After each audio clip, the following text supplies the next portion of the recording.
kind of a fundamental basis for post-traumatic slave syndrome. How many of you are familiar with post-traumatic stress disorder?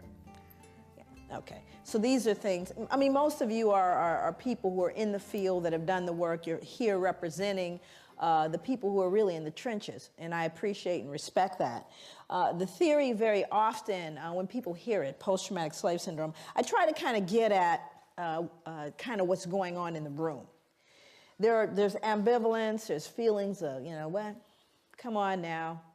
What are we saying now about the slavery thing? It's over. You know, get over it.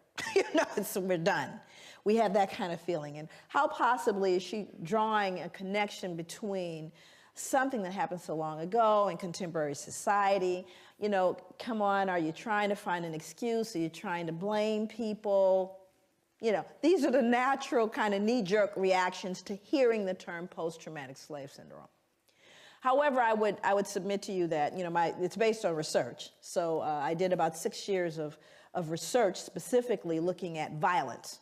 My area of focus is violence, and I'll cover that in my PowerPoint. Also, some of you may not be able to see points of the PowerPoint, but we're going to make it available to you, so you don't have to worry about it. There's a website where you'll be able to download my PowerPoint.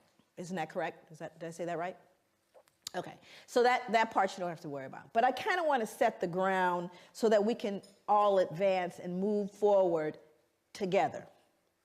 Now, the reason I do that, and the reason why I began that way, is because there's an assumption, a fundamental assumption, in a room this size with people very well educated, people very well exposed, that we're all entering this discussion at the same level. And we are not. I can guarantee you we are not. We all have our ideas and our beliefs, and then we all have our experience. For example, the people of color that are in the room, all the people of color that are in this room are arriving in this room at a different level because they have lived in this skin. And we're rarely given any kind of appreciation or understanding of what you have to live with walking through the world with this skin. So you kind of come in at a different level of awareness about the discussion. And then you have folks that come into this discussion that are educated around it, that are clear about it, but can't really empathize their way through it. In other words, it's not a feeling thing, it's a cerebral thing. So some people stay intellectual because that's a level of comfort. Nothing wrong with that. But very different from the person who lives in the skin. It is personal and it is emotional. Okay, so all of that's going on in this room even before we get started. But as people committed, you know, it may get a bit uncomfortable. But that's okay, because it's been uncomfortable living in this skin. It's been uncomfortable. And we have to learn how to deal with that discomfort and stay in the room. So when we look at the fundamental premise of trauma, and we understand the nature of trauma, we know that there have been other groups that we've looked at the etiology of contemporary behavior based on multi-generational trauma. One group, Jewish Holocaust, families of Jewish Holocaust, and the fact that the Jewish community is very, very clear about honoring that Holocaust. So much so that Spielberg will probably make another movie. And I'm not mad at him, because what he's doing is ensuring that the generations that come will never forget the Holocaust and its impact upon Jewish people. You'll look at folks throughout the world, even Aboriginal folks in the United States, where more focus is being done on what colonialism has done. We've looked at Japanese internment. We've looked at Australian Aboriginal folks. We've looked at multi-generational impact of trauma on people who have had tragedies like the tsunami victims. We'll look at everybody. But when it comes to looking at Africans, there's a visceral response. Oh, come on, let's not. Why are you? And it's a curious thing as a social scientist to me that you get so much pushback when you talk about Africa. And we look at the legacy of slavery. You get so much pushback, but more importantly is why do you get the pushback? See, as a social scientist, I'm less concerned with the material, which I'm clear about. I'm more interested in why the behavior. Why is there such reticence at looking at this issue? And the answer is, when you peel back the layers of this, we peel back everybody's layers. Everyone gets naked in this room, and that's not always comfortable. It's also very comfortable to talk about the other's pathology. And the reason why I think that becomes important is so that when we begin to engage in this discussion, we don't find ourselves falling victim to the fear, guilt, all of that stuff that's not useful to anyone. It's not useful. This means we're going to peel the layers back. And while 246 years, as it were, in American history of American chattel slavery, starting with 1619 to the ratification of the 13th Amendment in the United States, we're looking at 246 years of American chattel slavery. And it's very comfortable, and I think to some degree people can say, you can't have 246 years of trauma and expect that nothing happened, especially when that trauma was followed by more trauma, especially given the fact that there was never a point of healing. Not difficult to do the math here. This is not deep and philosophical. It really makes sense. But you know what else is true? You can't have 246 years of folks engaged in a traumatic experience that were white that went unaffected. That means everybody has been affected and infected by this thing. So that's the part that gets uncomfortable, because it's usually okay to look at the other. We're going to look at everybody. This is going to be one where we really show the elephant in the room, and only for the purposes of recognizing that unless we do so, none of us can heal. This is not a process that any of us can do individually by ourselves. This is a collective process. And so therefore, we're all going to be engaged. And it's not just a pointing of fingers at anyone. It's recognizing that you and I, all of us, have been impacted by historical multi-generational trauma. Now, let's look at it very specifically. When we look at trauma in its very, clinical sense, my background, clinical psychology, understanding what trauma is, people can experience a single trauma, one trauma, indirectly, meaning that they didn't have to be present for the direct trauma. Meaning, say, for example, you all heard about 9/11 and taking down the buildings in New York, right? Yes? 9/11. Everybody in the world got told about that. Matter of fact, I think everybody in America got diagnosed with post-traumatic stress disorder as a result of that. But I would submit to you we were traumatized long before that. But there were individuals that were at ground zero, and I know them. My niece was in one of the buildings. So she decided, while she was in one of the buildings, they kept telling her, just stay where you are. They kept saying, stay where you are. We think people should stay where they are. She said, and everything in her mind said, get out. So she got out. Matter of fact, she leapt over the security guard to get out of the building. And it's a good thing she did. But during that time, there were people at ground zero, for example, like my niece. And there were people who watched it on television. And then there were people in other countries who heard about it. So there are varying levels of understanding around this trauma that happened in the United States. There were people at ground zero, were there, saw folks falling out the sky, got videotape footage of it, watched it on television, invited folks over and drank beer. Not traumatized. No trauma. There were people maybe in another country, in Brazil, saw it on television, in psychotherapy right now, can't get on planes, on medication, and people talk softly to them twice a week. So the variance in terms of those who are traumatized by a traumatic event and those who are not, we're unique as individuals. Everybody's not traumatized by a traumatic event, whether it's direct or not. But when we start talking about chattel slavery, we're not talking about one trauma. We're not talking about a specific event. We're talking about generations of trauma with no intervention. Based on what I know about sugar plantations, tobacco, and the Caribbean, what I know about American chattel slavery and the plantations there, does anyone right now ever recall mental health assistance to slaves? Anybody remember sending in the therapist after I sold off your son, daughter, raped folks? At any point? Never. Second question. After slavery was officially over, now you're free. Anybody remember any therapy then? We know it's been rough, it's been deep for you, it's been difficult. We're going to do a little group therapy. Anybody remember that? That would be no. Number 3, after slavery officially ended, both in the States, in the Caribbean, the British ended, do you remember whether or not trauma continued? Did the trauma continue for people of African descent? I need to know. Okay, so now let's do the math. Hundreds of years of trauma, no treatment.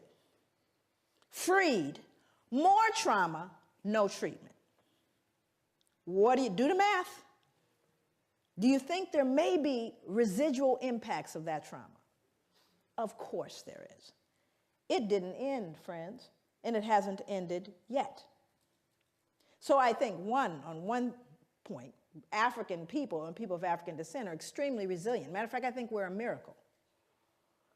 Far be it for us to pathologize or to look and cast this idea of weak and sick people. Oh, on the contrary, I'm profoundly resilient because we've done everything we've done thus far with no help, with not even the ability to have this discussion.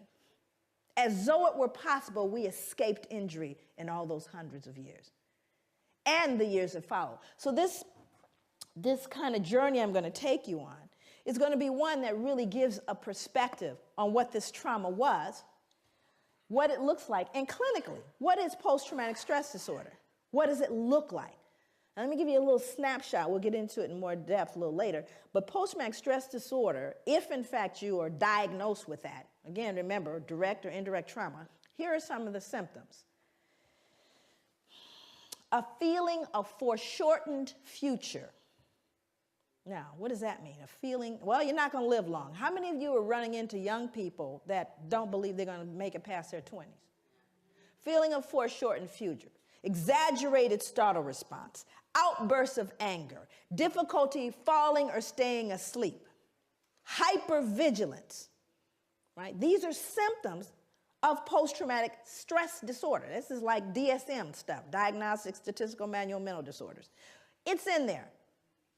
And there's a whole listing of all these symptoms. Now, I want to roll it back so you can understand what the transmission theory is, because I'm going to talk about transmission.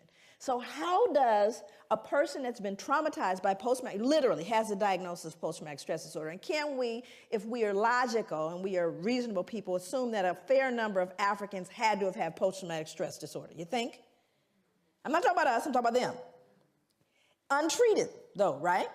Okay, so now let's do the math. Mom, who saw dad sold or sister raped, has post-traumatic stress disorder. Still mom, though, right?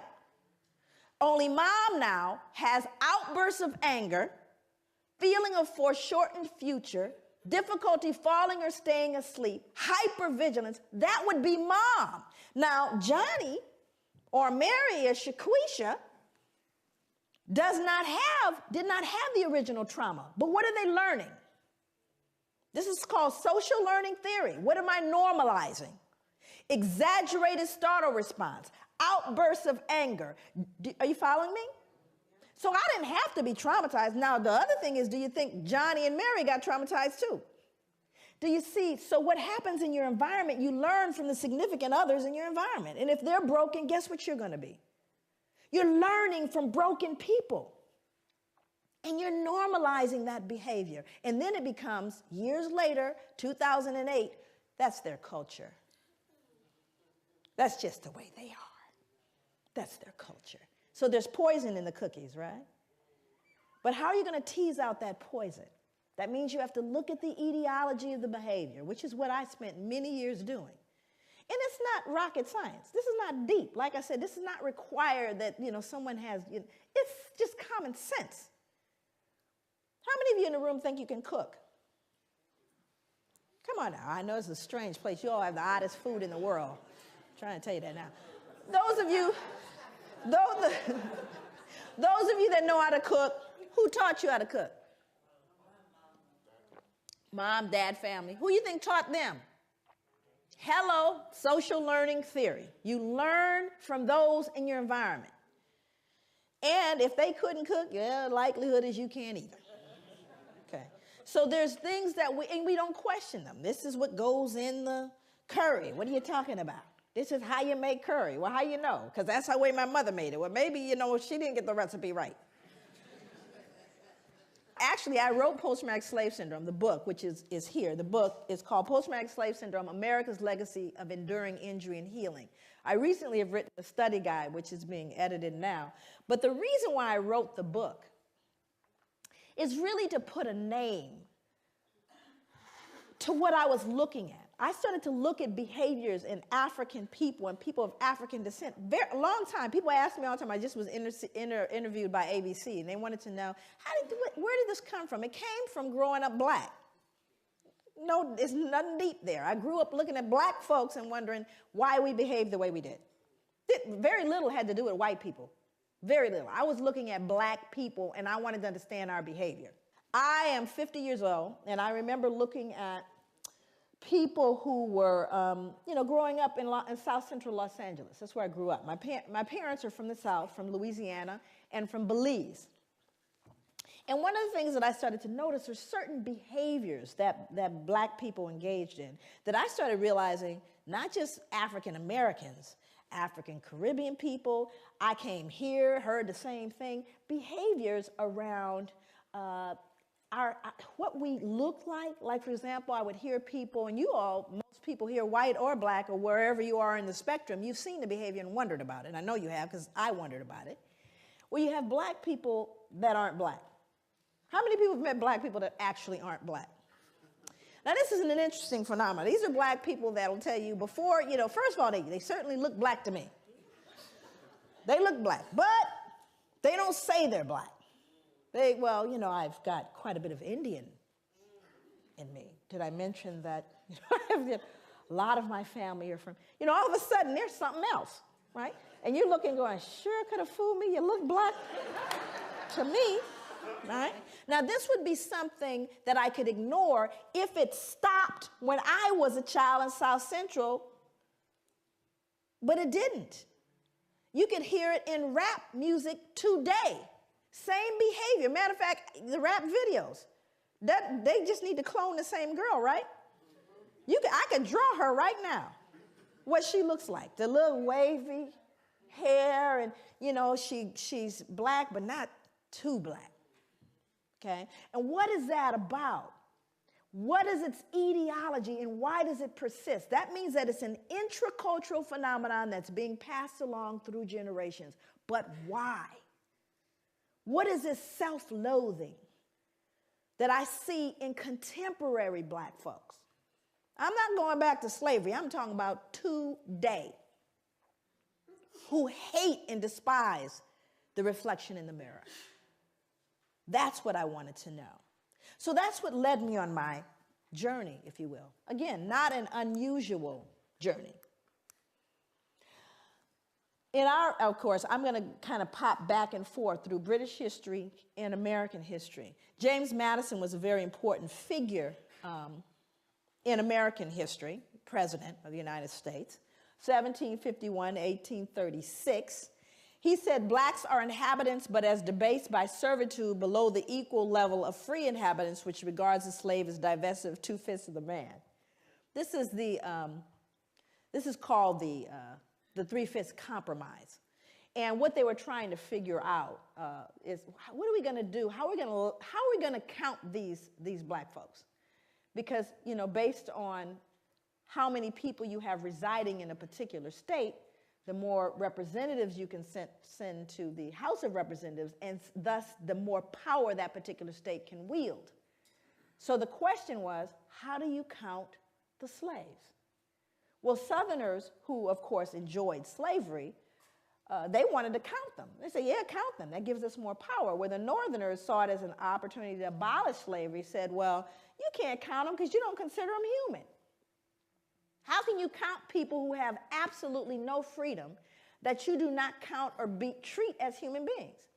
So the agreed upon solution is to count 3/5 of a state's total slave population. And so as a result, they became 3/5 of a man, divested of that. But it's almost as though you're not talking about a human being anymore.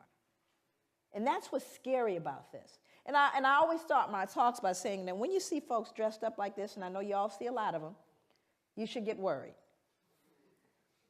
I always get concerned when I see them dressed up like that, like this guy here. This next guy was someone that I struggled with. You all know him, Richard Oswald.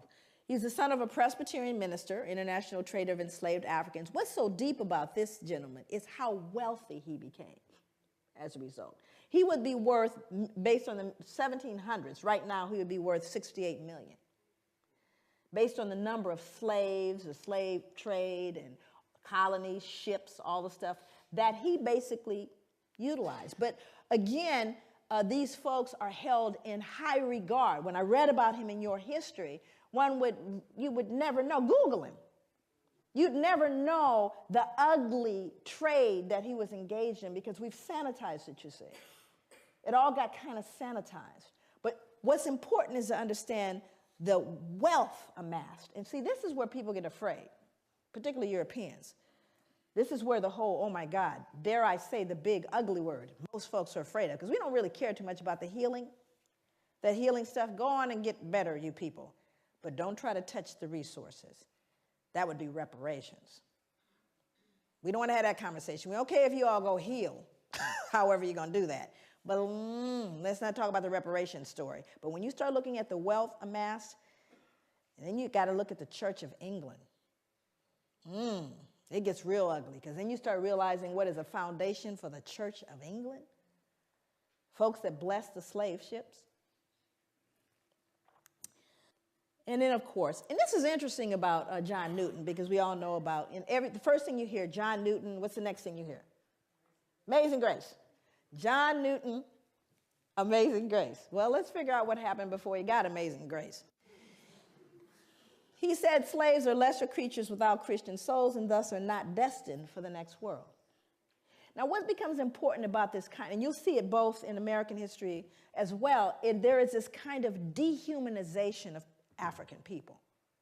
Because you got to ask yourself this question: how do people who deem themselves superior, who see themselves as the civilizers, who recognize themselves as what we call manifest destiny, the white man's burden of civilizing all the rest of the races, how do you reconcile being the superior being and engaging in barbaric behavior?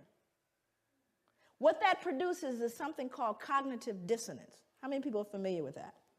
Cognitive dissonance is really thinking discord. It's when you begin to feel conflict between what you believe or understand or hold to be true, and you are then faced with behaviors, either in yourself or others, that conflict with your fundamental belief. It produces cognitive dissonance. Human beings don't function well with cognitive dissonance. You must remove the cognitive dissonance in order to function. So in order for people to perpetuate slavery and to perpetuate that whole system that lasts for centuries, you had to remove all dissonance associated with it. Can't be anything wrong with me. Certainly isn't us. We're the civilizers. We're the superior, so it must be them. Oh, yes. Well, you see, they don't even have souls. Now I can go to sleep because I'm not really dealing with a human being. Are you following me? Okay, let's see what else he said. He said, when the women and girls are taken on board a ship, naked, trembling, terrified, they are often exposed to the wanton rudeness of white savages. The prey is divided upon the spot. Look at the choice of words, the prey. Resistance or refusal would be utterly in vain. And then he says, I sinned with a high hand. Yeah, and then he wrote Amazing Grace. Okay, so it's really important to understand that hand in hand with the behavior was a mindset that is so damaging. You see, I call it the secret. Not the secret that everybody's been talking about, that secret. This secret is the kind that makes you sick. How many people here are in mental health, have done direct mental health treatment with folks? If you've done any, you know that the secrets make us sick, yes? Isn't it the secrets that cause people the pathology? Right? How long have white people had to hold this secret? How long and how many generations had to stop and pretend Grandpa didn't do what he did? That the wealth we enjoy was not on the backs of some of these little girls. Think about how long one had to keep that secret. And the only thing you could do is either pathologize the other. It's all their fault, because it certainly wasn't great-granddad. Look how well he dresses. Do you understand what I'm saying? So when I say that this pathology goes hand in hand, I kid you not. Then you have science. And whenever we are in a process of trying to legitimize things, it's so amazing. You know, people always say this to me, even black people, when they hear about post-traumatic. Because you know it's not correct unless you can count it and measure it, right? Science is the final. It is the number one. If you can say it's scientific, then you basically trump everything else, right? Science determines reality. So if we can scientifically assert a thing to be true, then in fact it is true, because it's scientifically proven. It's a scientific fact. Matter of fact, that's what people will tell you when you try to say to them, I don't know if I agree with you. You know, it's scientific. It's a scientific fact, what I'm saying here, right? Which somehow makes it what? True. And it's also in a book. Now let's do the math. It's in a book, and it's scientifically proven. Did anybody here realize that recently we lost a planet? Anybody know what planet we lost? How you lose a planet? You know, I became fond of the little picture with we lost a planet. We didn't lose a planet. You know what it means? Science was wrong. Now, have they ever said, you know, we were wrong about that planet thing? No. It's called a paradigm shift. So let's go to science. And I think it's important that we do. So we go to someone named Carl von Linnaeus. Now, Carl von Linnaeus becomes an important character in this whole conspiracy of silence and legitimacy and removing the dissonance. Carl von Linnaeus developed a system based on a criterion of skin color and laid the basis for 19th century racial classification. Linnaeus properly began the science of anthropology. So here we have the father of anthropology. Although color classification of races dated back to the ancient Egyptians, anthropologists refer to Linnaeus's Systema Naturae of 1735 as the first modern study of man. While Linnaeus advanced classification with his use of a color criterion, he also fixed on his 4 families of man certain moral and intellectual peculiarities that continued into the 19th century anthropological vocabulary. He described Homo Americanus. Who might that be? That would be Native American. American Indians. Homo Americanus. And what did he say about them? He said they were reddish, choleric, obstinate, contented, and regulated by custom. Homo Europaeus, as white, fickle, sanguine, blue-eyed, gentle, and governed by laws. Homo Asiaticus, that'd be Asians, as sallow, grave, dignified, avaricious, and ruled by opinions. And Homo Afer, as black, phlegmatic, cunning, lazy, lustful, careless, and governed by caprice.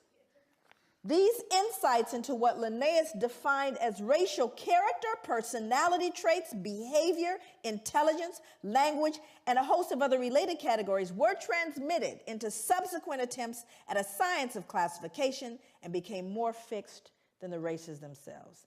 Not a shred of science here. But it is in a book. And it's touted as science. And what's more important, you know, my students, I teach graduate students in social work. And they'll say, but Dr. Leary, my God, we're looking at 1707 to 1778. We are, right? After all. But do you not hear these same attributions today? You know, those blacks, they're lazy, you know, all of the exact same, am I telling the truth? In your newspapers, in your accounts of them, do you not hear these very same things? So does it matter that it started in 1707 and 1778 and has no scientific merit? That's multi-generational, is it not? It's being passed along. Part of the swallowing into the social gullet. Those are the beliefs, you see. So it doesn't matter whether it's true or not. And thank you, Carl von Linnaeus. Again, he's removing the cognitive what? Don't they deserve to be treated the way we treat them? Have we not just justified what we've done? After all, I just told you this is who they are. We're not wrong. We're just trying to keep the domestic tranquility. Makes sense.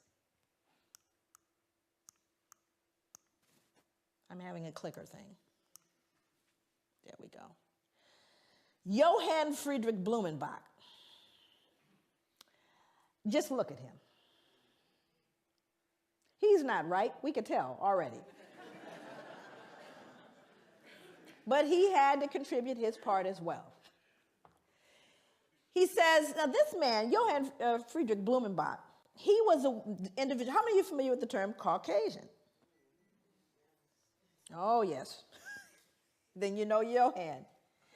He designated 5 races or varieties of man in the second edition of his work on the natural variety of mankind. His division into Caucasian, Mongolian, American, Ethiopian, and Malayan races, with the added Carl von Linnaeus descriptive peculiarities, became the subsequent basis of most 19th century anthropomedical studies. While Carl von Linnaeus founded his system principally upon skin color, Blumenbach considered a combination of color, hair, skull, and facial characteristics as fundamental means for classifying the 5 varieties of man. Central to his study was the Caucasian, a term which he originated.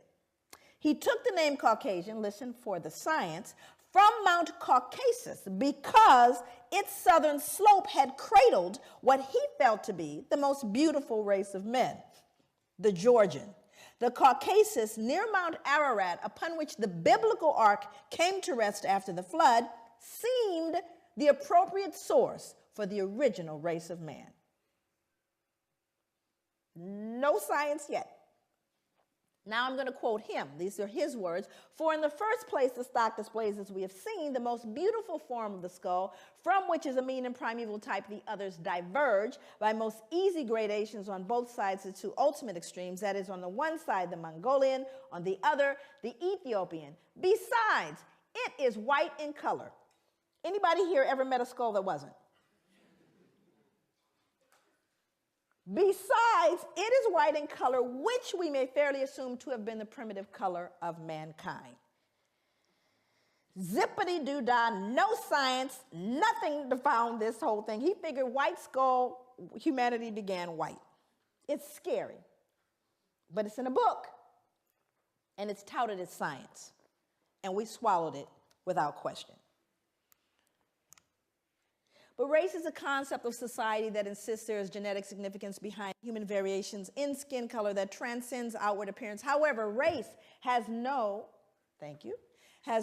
scientific merit outside of sociological classifications. There are no significant genetic variations within the human species to justify the division of races. Mankind is one. We are one humanity.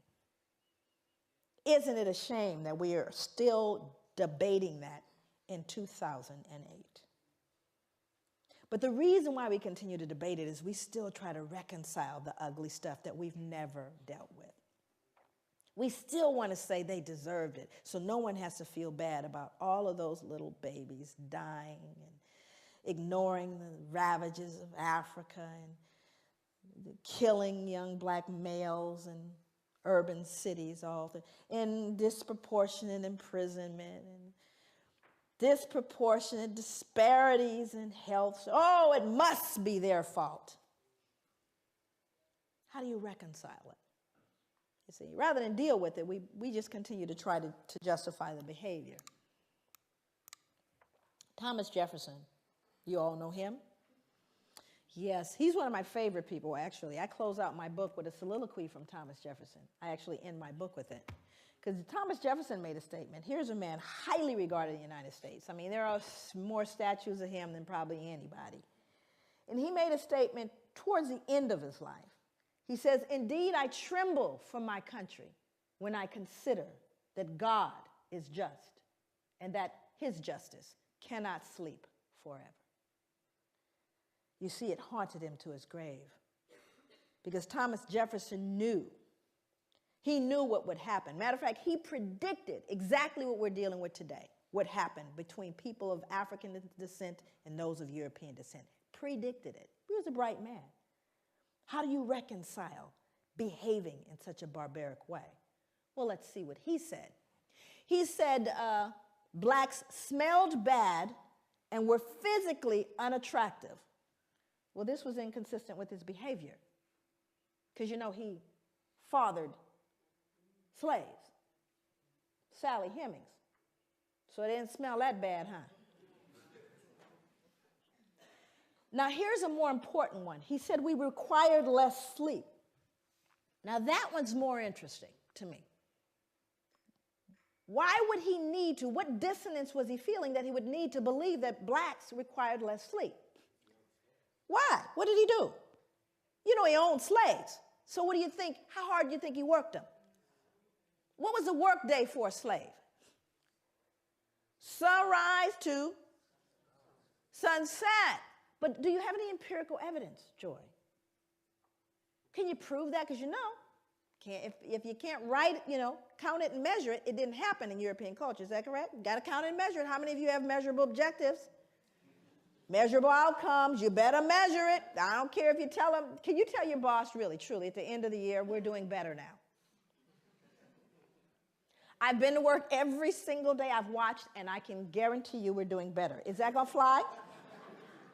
That would be no. That means you have to count it and measure it. And if you didn't count and measure, it didn't happen. So when you start looking at the notion of requiring less sleep, that's an interesting thing because I have to believe if I work you that hard. And boy, I got humbled when I found out how hard folks worked in the sugar plantations. Ooh-wee, I got humbled by how hard folks in the Caribbean were worked.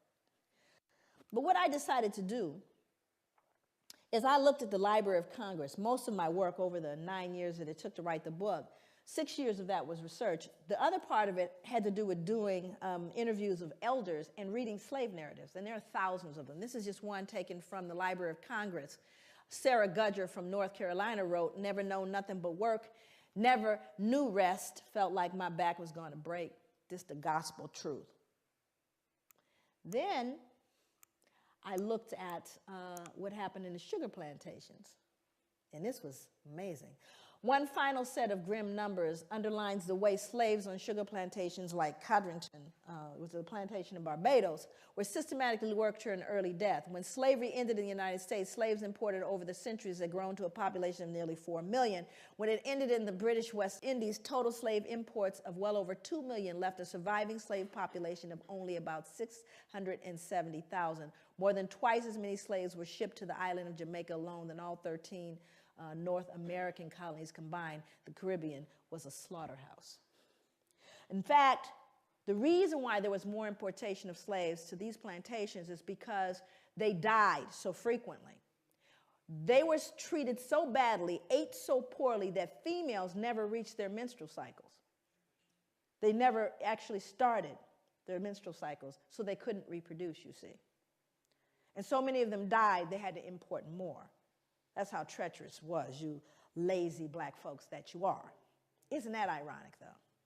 What's so ironic is black people run from the shame of feeling like they're perceived as lazy. I mean, I live with that so much that when I would go to hotels, I would leave it cleaner. Because your mother, everybody's mother taught you, leave it cleaner than you found it. So black folks are so hypersensitive, I was cleaning up the hotel room because I wouldn't want anyone to think I'm dirty, right? Now, other people in the audience that are of color, how much harder did your parents tell you you had to work to get to even? How much harder? You had to work twice as hard. Now, how come I knew that about you? How come I knew that? Think about it. And yet at the same time, white people think we're lazy, you see? But we're so hypersensitive because of the shame, right? And then our ancestors were worked to death to death. Recently, they unearthed a slave cemetery. They unearthed actually a slave cemetery in New York City. It's on Wall Street, by the way, in the shadow of the bull. Unearthed a slave cemetery, and they still to this day they're struggling. They recently, have done a lot in terms of commemoration. I went to it took me everything to get to it. They had it blocked off so you couldn't get to it, but because they didn't want to deal with it. You can't just bulldoze a cemetery. So here in all these skyscrapers, in the middle of it is this little cemetery, and there are slaves in that cemetery. More important than that was what the bones told us, because now you got CSI. Hell, I can go in there and tell you what's going on now. So with the CSI thing, now they've discovered a little bit about the bones. And to me, the most phenomenal thing about the bones is what they told us about those people and how they live. Majority of the people in there were children, infants and children, high mortality, infant mortality rate. They even know what they died of. Died of malnutrition and starvation, because they could tell by the rotting of the teeth and the jawline. So even though they most likely grew food, they weren't allowed to eat it. And then they found something even more peculiar that speaks to this idea of why he believed we required less sleep. They would show a large frame man, and they would find an injury where the muscle actually detached itself from the bone as a result of exertion and not injury. Stay with me. It detaches itself from the bone as a result of exertion. That means you work so hard, the muscle detached itself from the bone. You don't see those kind of injuries in contemporary society because no one's going to work that hard. Unless, of course, you have a gun trained on you from sunrise to sunset. So we do have empirical evidence of how hard folks worked. Then he went on to say that we were dumb, cowardly, and incapable of feeling grief. Why would Thomas Jefferson need to believe that? Why would he need to believe we didn't feel grief? What was he doing, do you think, that produced cognitive dissonance? You were killing people. Not only were you killing people, beating them, you were selling them, yes? Selling mothers away from their children and husbands away from wives. And surely they don't feel it, because if they felt it, that would make them human like me. So I simply say, and you see, it's not even so much that he said it, but he was an important person. If Joe, nobody said it, but he said it. So what do you think the rest of the folks, uneducated laborers, believed? Well, they don't feel grief, After all, Thomas Jefferson says they don't. So he becomes a critical person in making those statements. But you see, it was all to relieve and to settle the conscience that he died with. But these become very important as you see how these things move forward. Then there was J. Marion Sims. I won't spend a lot of time with him. He's another figure. You can Google him. There's a statue, actually, of him in Central Park. And J. Marion Sims was an individual credited. He was a father of modern gynecology. How many women in here know what a vaginal speculum is?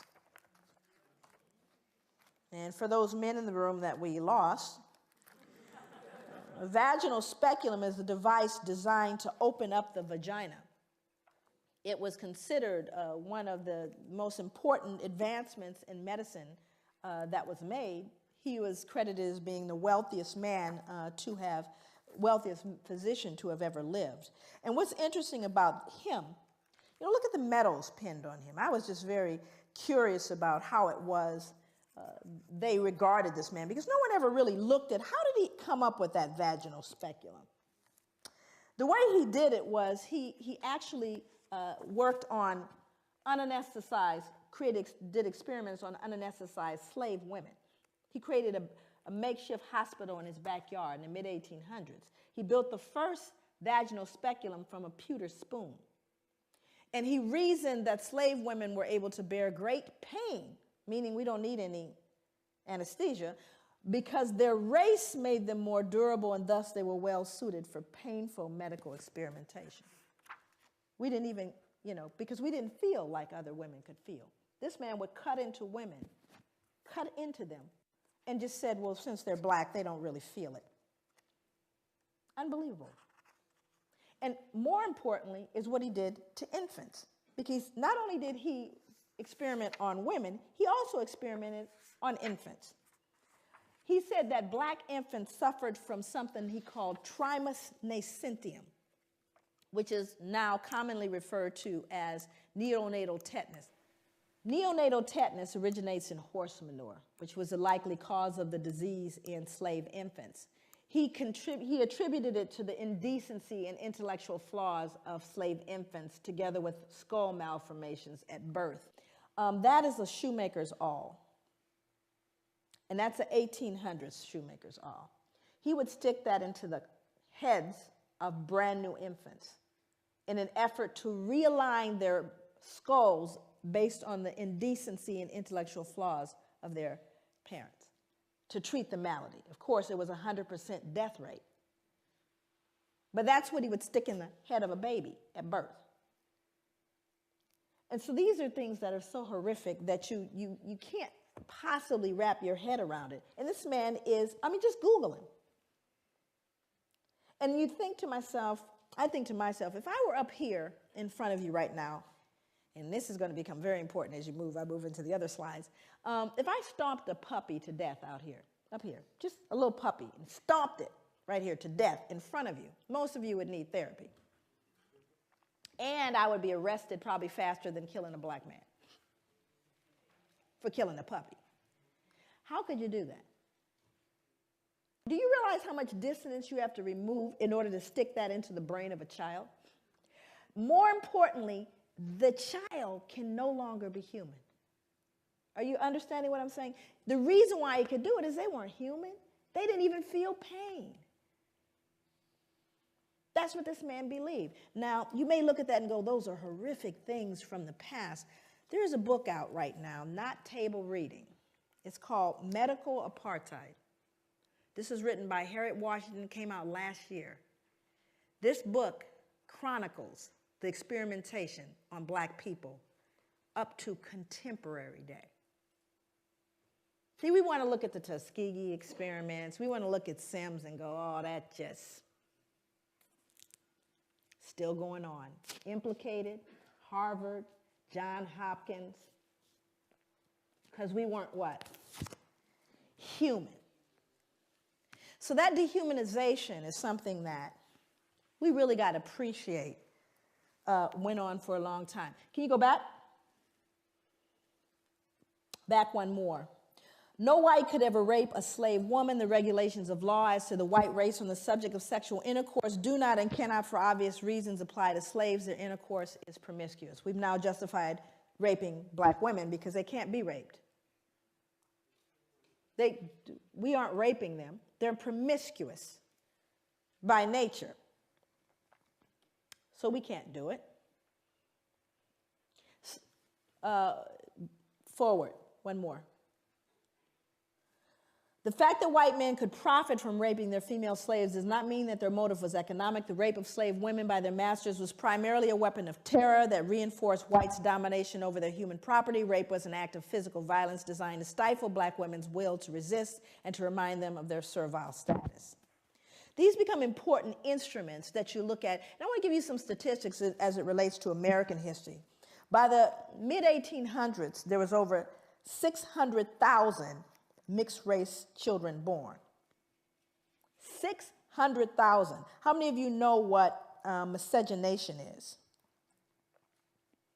Miscegenation is an illegal marriage between people of different races. Actually, it was very profound here. That was illegal to marry someone of another race. So when you consider the fact that one of the greatest issues and one of the number one reasons why black men were lynched, beaten, and imprisoned had to do with the fear that they were going to rape whom? White women. Now the numbers, we're talking about pure numbers alone. It was who being raped? Okay, it was black women being raped, but they can be raped. Let's advance forward. Before we get into the Casual Killing Act, the Casual Killing Act was written because of the number of people who were killed while being corrected. Okay, And if any slave resists his master, owner, or other person by his or her order, correcting such slave, and shall happen to be killed in such correction, it shall not be counted felony, but the master, owner, and every other person so giving correction shall be acquitted of all punishment and accusation for the same, as if such accident had never happened. So that means that if you happen to be correcting someone and you beat them to death, you know how hard it is to beat someone to death? I mean, I thought about that. I said it happens so frequently that they created a law so that you wouldn't feel any what? No guilt, because you were simply correcting them. It wasn't your fault. So I went back to look at who was beating folks to death. I wanted to know. And it was white women. White women were beating black children to death. That's who was being beaten to death. But it wasn't her fault. She was just correcting them. You see, what we do is we rob ourselves of our own humanity when we refuse to look at this stuff. We rob ourselves of our humanity. And that's what people didn't know happened. Going forward, one more. Then you had the mental health folks. This is how we got in. We got in to try to fix it. In the early years of the 19th century, a physician named Samuel A. Cartwright argued that two particular forms of mental illness caused by nerve disorders were prevalent among slaves. One was drapetomania, which was diagnosable by a single symptom: the uncontrollable urge to escape from slavery. So now what we've done is we've now pathologized your desire to be free. Must be something wrong with them. Keep trying to free themselves. And again, it would be funny if it weren't in journals. You see, all of this is to remove the cognitive dissonance. Now we have, look at all the people joining in. You got Linnaeus, you got anthropology, you got physicians. All of them saying, they deserve it. It's not us. We don't need to adjust anything. And if they just tried harder, how about you people just pull yourselves up from your bootstraps? What's the matter with you? The playing field has been leveled. Well, we're going to see if, in fact, it's been leveled. Or is that conjecture? Move forward. Now, I want you to look at this photo very closely, and I want you to see who's in it. More important than the man hanging, because you got to understand the lynchings that occurred in America happened after slavery, not during. Thousands of lynchings happened after slavery, because this is a reaction to white fear of what we would do once freed. But we didn't create a vigilante group to take out white people, but they did create a vigilante group to take us out now that we're free. See, that happened after slavery. They were called the what?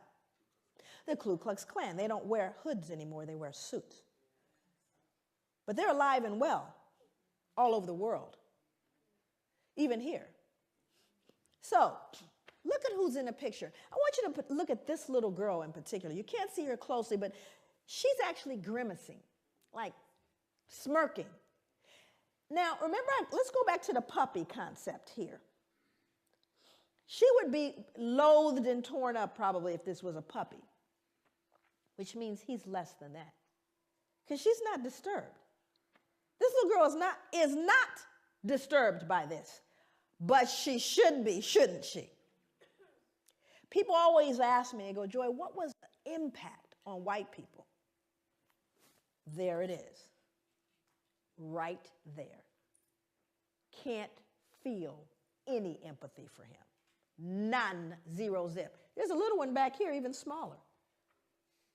Because whatever she's been taught or told, socialized to believe, makes him no longer human. That's the greatest danger to white people, is that they can't feel it. And there's a reason why white people can't feel what we're talking about. My God, what would you then feel? It's tough. So I've got to believe, oh, it's all over now. It's not my fault. I don't benefit. It's not a big deal. Let's move on. It's not all of those things. But we don't say that to Jewish people. I dare you. But you have to understand, when you unearth this one, that's what we did to our children. Let's move forward. This is a similar photo to the one that is used in Denzel's movie. Now, and again, most important, this is a man that's being burned. Also, I won't read the depiction, but there are newspaper accounts of this. It's written in a book called 100 Years of Lynching by Ginsberg. No pictures, just newspapers that say not only did they burn him, they decapitated him, cut him into pieces, and used parts of his body as things to put on mantles. So people would say, get me a tongue, would you, or a liver, a little crisp, so I could put it on the mantle. Now, again, I want you to look at the folks. I want you to look at who's here. We're not talking about the toothless, big gut, hooded wonder, are we? We're looking at plain old, common, dressed up folks. They're squeezing, please, I want my picture taken. Are you following me? This is somebody's cousin, uncle, somebody. And the ability to do that, dehumanize this man and rob them of their humanity all at the same time. All at the same time. That is the most dangerous, treacherous thing that could happen. What did Hitler do? He dehumanized human beings, put babies in ovens. Anything that robs us of our humanity is a danger to everyone. And that is what's going on with people of African descent all over the world, because not only did it get done here, but who did we tell? The entire world we told these people don't deserve any value. Everyone wants to be American, not y'all. But when we go, I literally go to countries all over the world. America sets the standard, and thank God for what happened later. Let's move forward. So a lot of people start saying, well, y'all got free, right? Y'all are free, everything's fine. Because see, whenever you talk about post-traumatic slave syndrome, people get locked there. So there's a myth that after slavery ended, the playing field was leveled. Was it? Remember, all the lynchings occurred after slavery. That wasn't during, after slavery. So you had black sharecropping. Now, we didn't get a lot of black history in our schooling. I have 4 degrees, and 3 of them advanced degrees. Never did I get black history. I got about 2 pages of black history, and one page was a picture. And there was a picture of the little folks with the cabin. You probably saw the same picture. It's a little cabin, the little guy on the porch with the banjo, little children running, frolicking about, eating watermelon, right? Everybody happy? And we certainly need little Mary and little Johnny to believe that they were happy. The slaves were happy people. And they had a nice place to live. Because we couldn't have them feeling cognitive what? Not little Mary. She can't start questioning what Grandpa did. So I want you to see this, because those are leftover slave quarters. He's a sharecropper. So now let's go back and take a look at sharecropping. Now these are folks that were slaves, no longer slaves, decided I'm going back to be a sharecropper on the same plantation that I was enslaved. Why would you do that? Let's move forward. Here's why. Because when you did try to leave, and you go north, because you're free. I want you to go north now. I live in Oregon, right? That's where I live. Here we go. No free Negro mulatto not residing in this state at the time of the adoption of this Constitution shall come, reside, or be within this state, or hold any real estate, or make any contracts, or maintain any suit therein. And the Legislative Assembly shall provide by penal laws for the removal by public officers of all such Negroes and mulattoes, and for their effectual exclusion from the state, and for the punishment of persons who shall bring them into the state or employ or harbor them. This was repealed November 3rd, 1926. My father was alive. Section 6 said, if any free Negro mulatto shall fail to quit the country as required by this act, if guilty upon trial, shall receive upon his or her back not less than 20, no more than 39. We'll beat you. That if any free Negro mulatto shall fail to quit the country within the term of 6 months after receiving such stripes, he or she shall again receive the same punishment once every 6 months until he or she shall quit the country. We're going to beat you till you leave. But you're free. The playing field is leveled. Pull yourself up from your bootstraps. Are you following me? So he went back to the plantation. Let's go back. He went back to the plantation to be a sharecropper because that's the only place he could live. But he can't read or write because it was illegal to educate a slave. So I'm illiterate.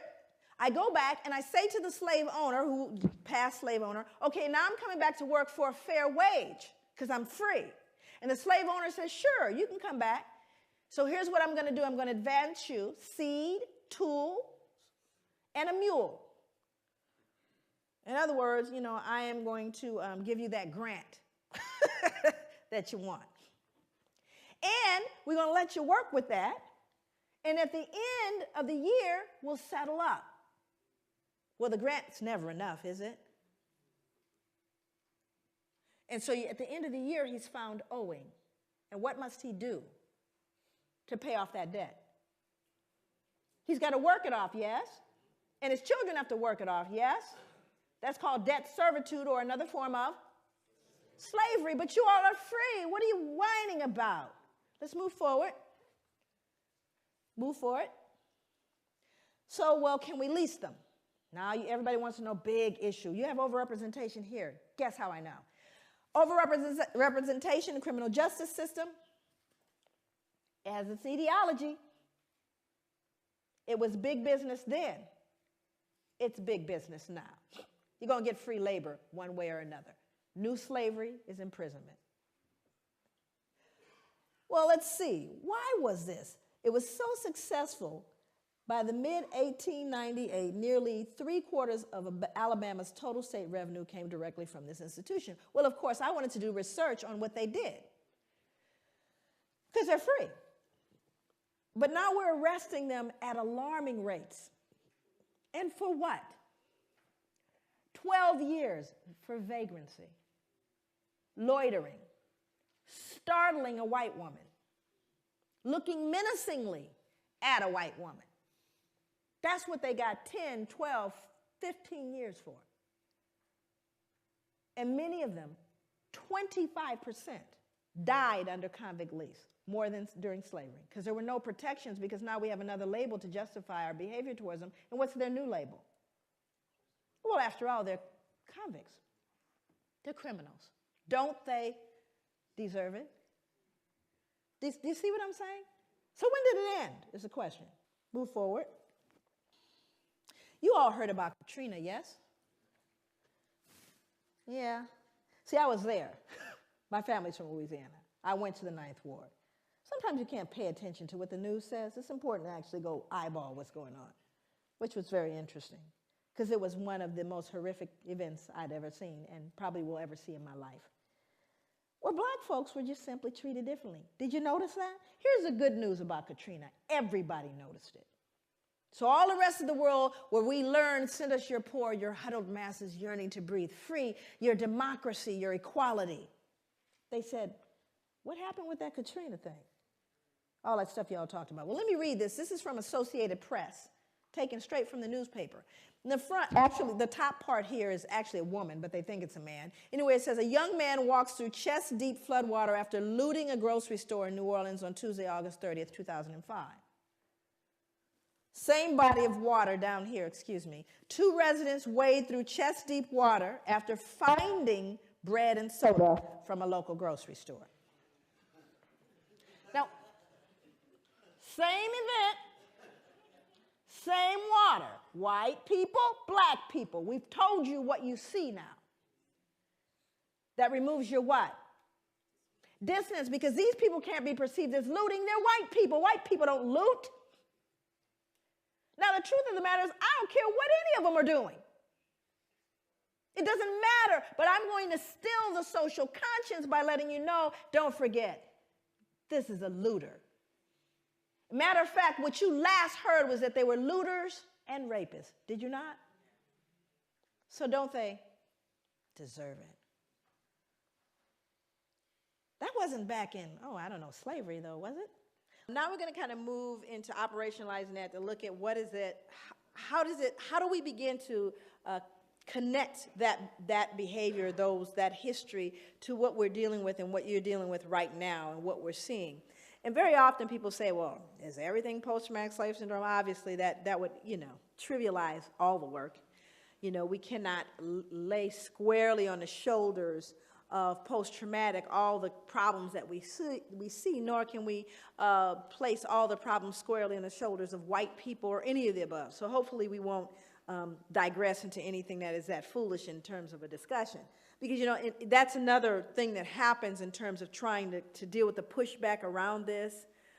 Then we move into extremes, and it tends to dilute the realities that are going on. So hopefully we're way beyond all that. Well, now she's saying everything is post-traumatic.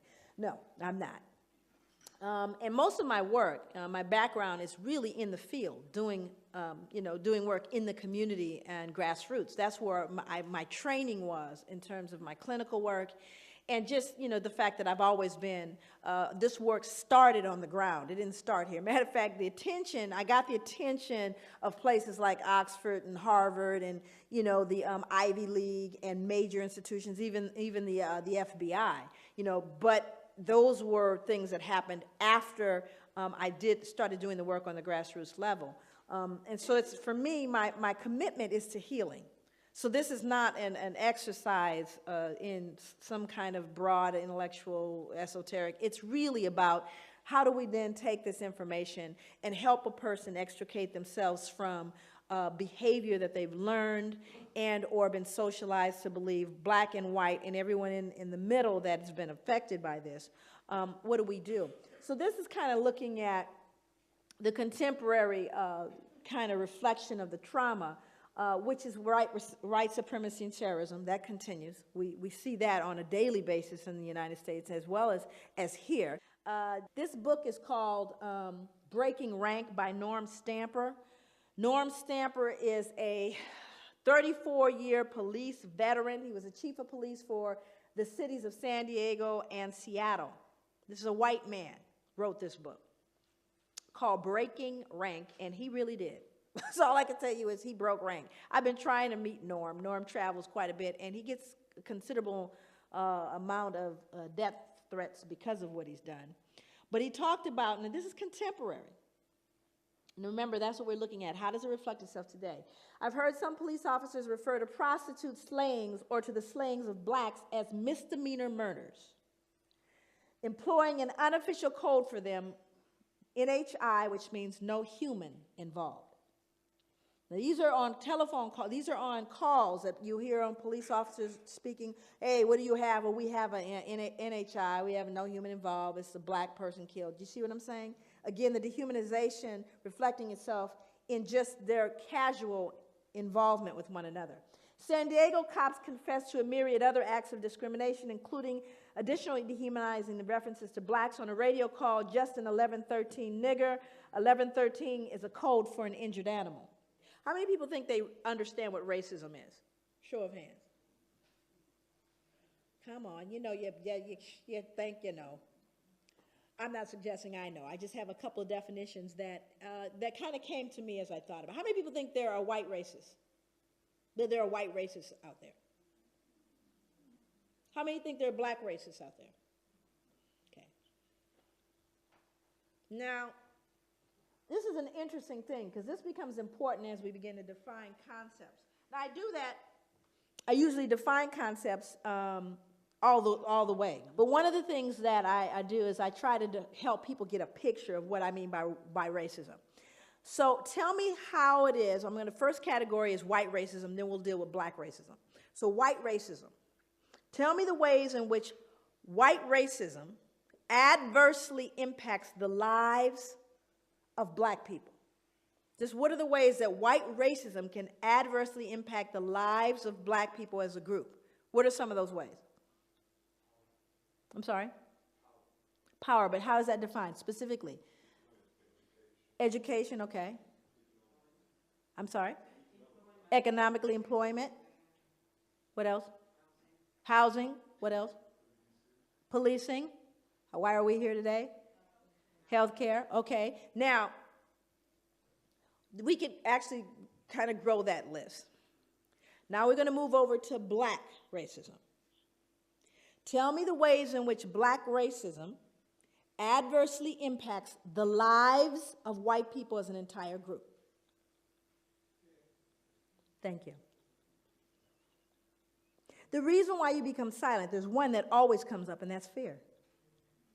White people are afraid of black people. They are afraid of us. And it's a very interesting thing because black people know it. We know white people are afraid, but you have to start getting into the psychology. What are you afraid of? Why are you afraid? But it's an interesting dynamic. Now, also you see the difference in what racism is, do you not? Racism implies you have not just prejudice, but the power to do something with that prejudice. Now, I don't like you, not only that, but I'm going to control whether you can get, I may say I hate you. I hate white people. I hate them. It's not going to change you getting that, loan when you go to the bank. I can hate you all the way to the bank. Not going to change. Do you see the difference? That whereas white racism says, not only do I not like you, but I'm going to change the impact of where you can live. I'm going to determine with that racism where your powers are. You following me? And I'm talking about as a group, not an individual, because people said, I remember when my uncle didn't. I'm not talking about your uncle. I'm talking about the whole group. I'm not talking about an incident. That's a difference. But white people are afraid. So let's get into how this fear impacts criminal justice. Because if white people in this room are afraid of black people, guess who else is afraid of black people? Only they have guns. So now let's look at what he said. Simply put, white cops are afraid of black men. We don't talk about it. We pretend it doesn't exist. We claim color blindness. We say white officers treat black men the same way they treat white men, but that's a lie. And here's a big one. In fact, the bigger, the darker the black man, the greater the fear. Any big black men in here? You got a big old bullseye on you, even if you got the suit on. And it's the truth, because statistics bear it out. The African community knows this. Hell, most whites know it. Yet, even though it's essential, if not the defining ingredient in the makeup of police racism, white cops won't admit it to themselves or to others. He goes on to talk about actually learning it in the academy. Norm Stamper, he told on everybody. He had folks indicted. He now lives in a cabin on a mountain somewhere in the San Juan Islands. That's where he lives. Nobody knows where he lives because he knows they're coming after him, and they have. This is a statement from the book also. Race and class discrimination are all too real in every phase of the criminal justice system, from arrest to sentencing. Impoverished black defendants, and this is going to sound familiar to you, are far more likely to wind up on death row than richer middle-class whites, or the 3,000, and of the 3,700 inmates now awaiting execution nationwide, 43% are African American. Black defendants are not accorded the same due process rights as whites. Their cases are not given the same scrutiny and consideration afforded to white defendants. Not now, not ever, not in this country. This is what the man said. It was dismal. But he doesn't believe it's possible in the current system. So what we have to realize is we need to be realistic about that. So what I have to do is teach my sons how to navigate this, do I not? Doesn't matter what I think and, oh, baby, we are the world. No, this is real. You do have a bullseye on you. When you're in the elevator with the only white woman there, and you're the big black man, she's clutching her purse and she's worried. That's a reality. And if you startle her too much, it used to mean you get lynched. Matter of fact, I think she could scream rape now and you'd get taken down.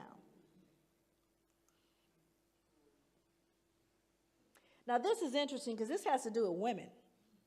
My father used to say if a white man has a cold, a black man has pneumonia. And if a black man has pneumonia, a black woman has cancer. It just kind of figures out that way. In 1986, on-duty California Highway Patrol Officer Craig Payer strangled a San Diego State University student named Kara Knott and threw her body off a 70-foot bridge. Motive, she'd resisted his sexual advances. Now let's go back and understand that, and this is an interesting thing. I worked with adolescent and adult male and female prostitutes for 5 years. I don't want you to get that confused. I'm not an ex-ho. I've actually had people say, gosh, she's come along, she used to be. She's done so well. So somehow when I say that, people think I've never been in the life, okay? I work with adolescent, adult, male and female prostitutes as a case manager counselor, okay?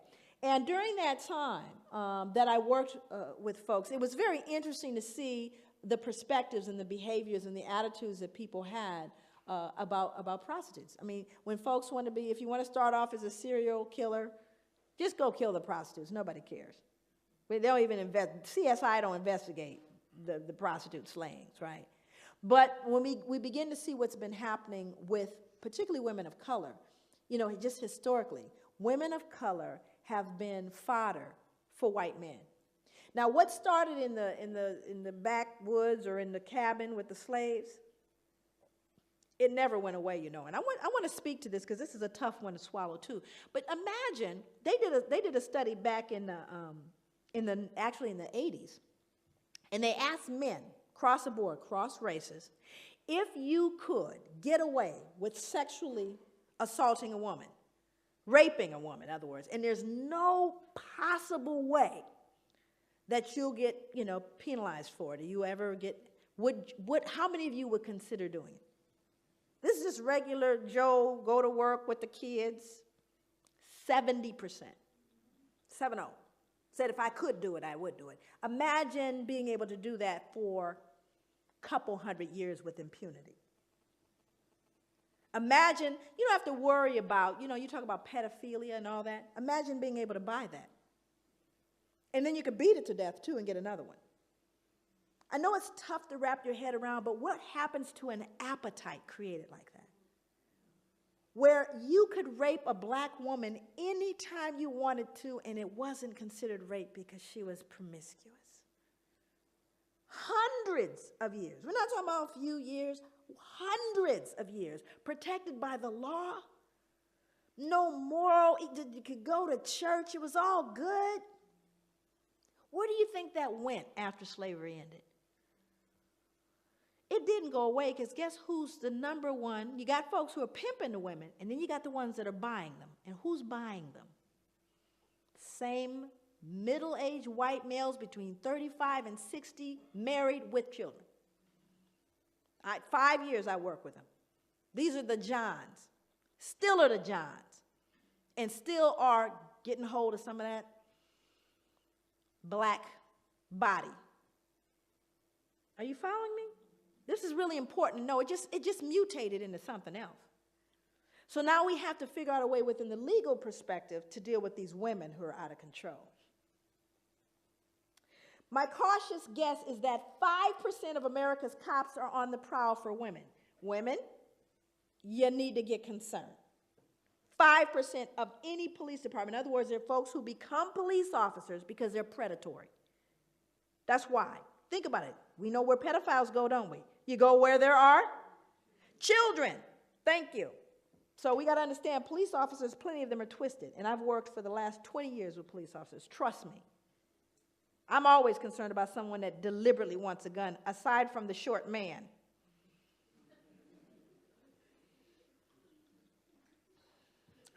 In a department the size of Seattle's, that's 63 police officers. In San Diego, 145. In New York City, 2,000. The average patrol cop makes anywhere from 10 to 20 unsupervised contacts a shift. If he's on the make, chances are a predatory cop will find you or your wife, your partner, your daughter, your sister, your mother, your friend. That's in general. And you see, you get a freebie when you have a person of color because they have no rights.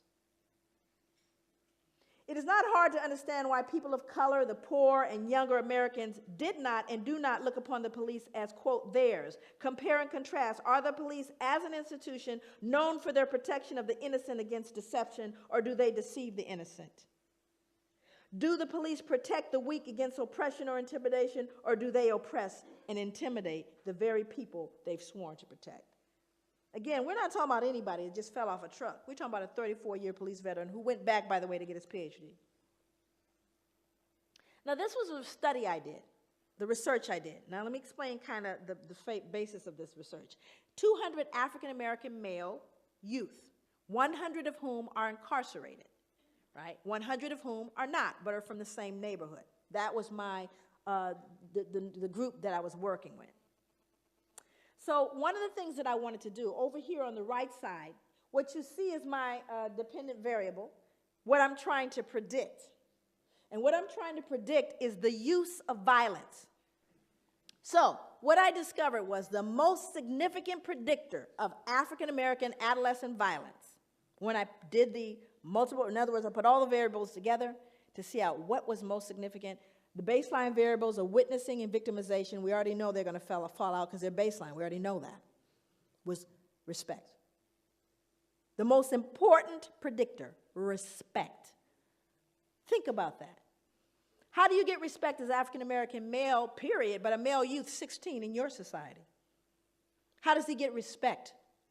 Got to get it, though, because he's not going to roll up in a corner and bawl and die somewhere. He needs to get respect. And as black people, I say this all the time, I'll end here, that we can ill afford to swallow whole what is called cultural. We can ill afford to swallow that because there's poison in the cookies. And the only way to get the poison out of the cookies is not someone from the outside looking in, but those who are living in this to be able to look at themselves and assess it with a level of dignity, a level of safety that perpetuates a sense of well-being and healing.